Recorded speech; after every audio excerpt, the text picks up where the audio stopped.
I am Dr. Wesley Buchele. I live at Ames, Iowa. I was a professor of agricultural engineering at Iowa State University.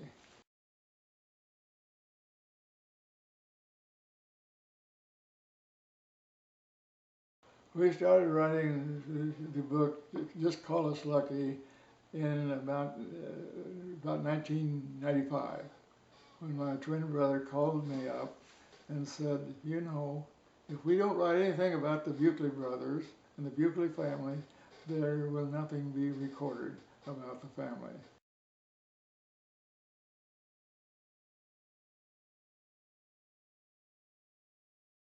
I come from a very large family.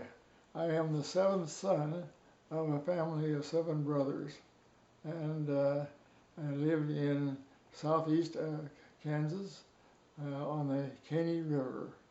And Caney River was a source of great enjoyment, where we went swimming and where we went fishing.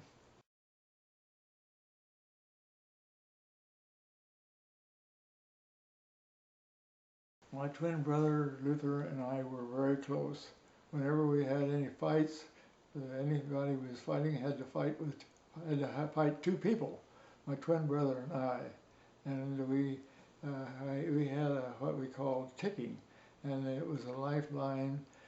We started about when we were 4 years old, and we told stories about our bears, and we continued this until we were about 10 years old.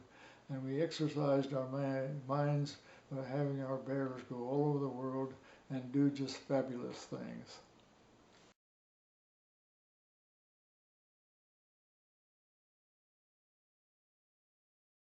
My brother's names was Robert.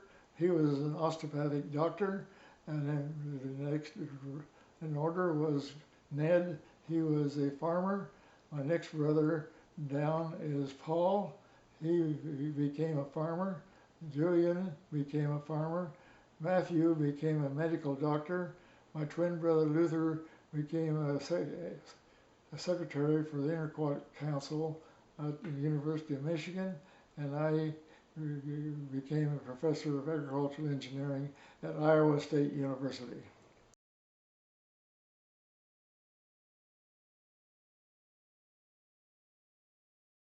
The book, Just Call Us Lucky, was written in 2008, my twin brother Luther and myself.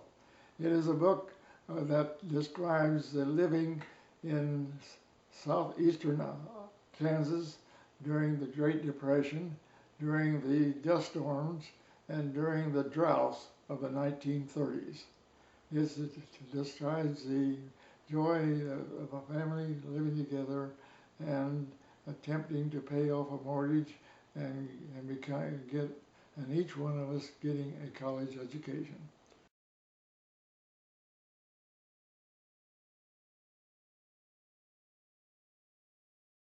What projects I have right now is trying to record my history, try to record the events that led up to the invention of the rotary threshing cylinder, and the events that led up to the invention of the large round baler.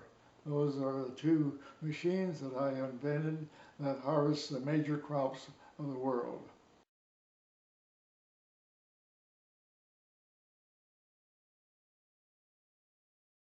They sure are. They're being used all over the world, and the rotary combine threshes the grain, the seeds of the world, and the large round baler binds up the hay that is harvested around the world.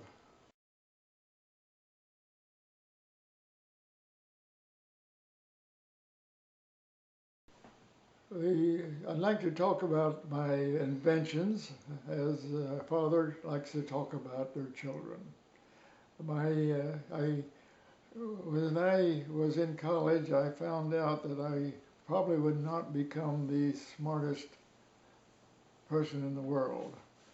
But I decided I could be one of the more creative people in the world. And so when I decided to do graduate work, I came to Iowa State University to work for E.V. Collins. I had read somewhere that if you wanted to be creative, you should have a creative mentor. Well, E.V. Collins had 35 patents. He was a proven inventor.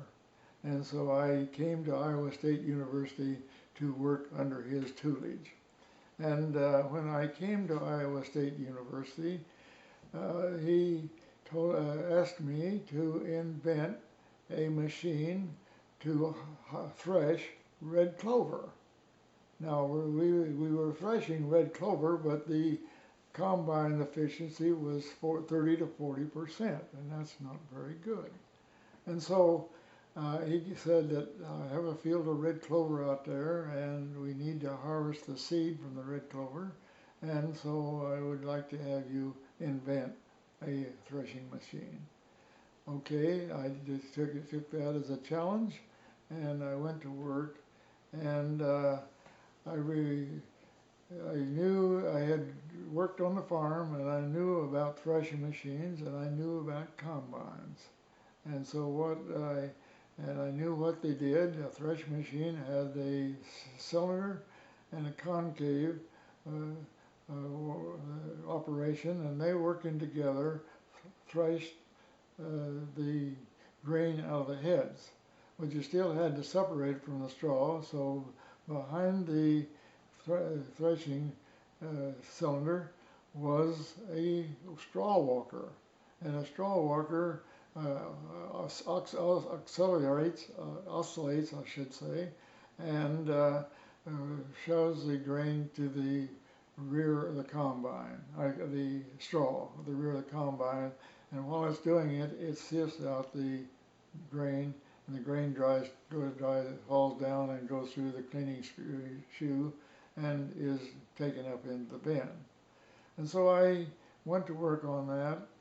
I decided that we should be able to thresh and separate in the same cylinder. And so I invented the threshing cone, or the threshing cylinder.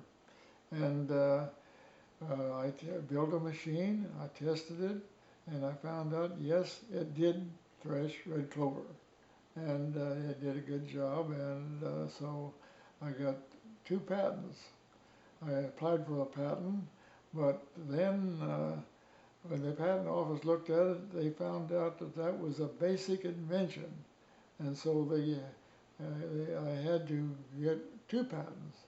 One was an apparatus patent, which was the machine, and then there was a method patent. So that determined that it was a basic machine that we had been using a threshing cylinder and a straw walker for 164 years, and this eliminated the straw walker.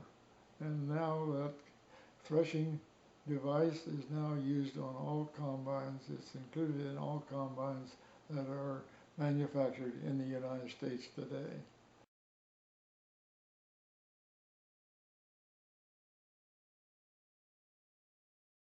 The other machine that I'd like to talk about is the large round baler. Well, I should start out say that when I was a grad student, I would drive down to Kansas City, and as I would go through southern Iowa and northern Missouri, I would see these little round bales of hay out in the pasture, and the cows would be grazing there in the wintertime, eating the hay. And when the ground was covered with snow, they would still be eating the little round bales of hay from there. Otherwise, they'd be eating out of the pasture.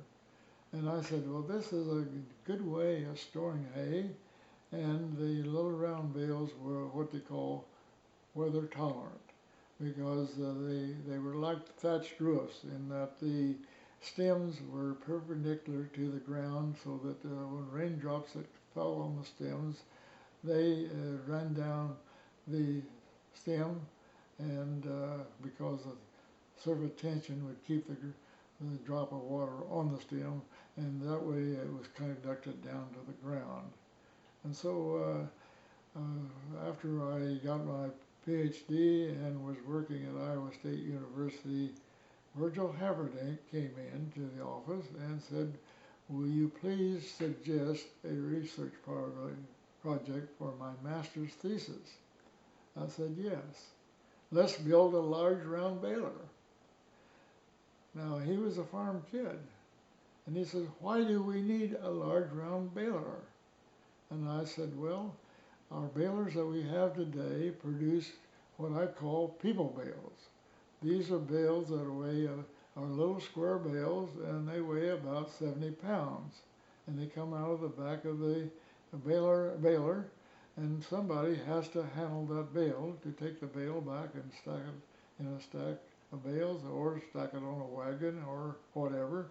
And then that bale has to be taken to a barn and stacked in the barn when it's very, very hot summertime.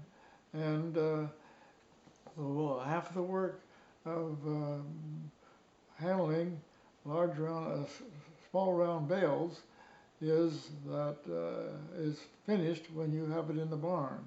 The feeding of it is the other half of the work. So Virgil Havertink went right to work, and he decided that he would like to have a baler that would make a round bale. He would like to have it unload the round bale.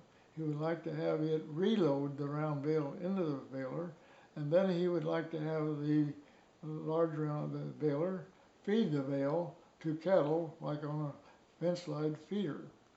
So he went to work, and he did build a baler that would accomplish all of those things.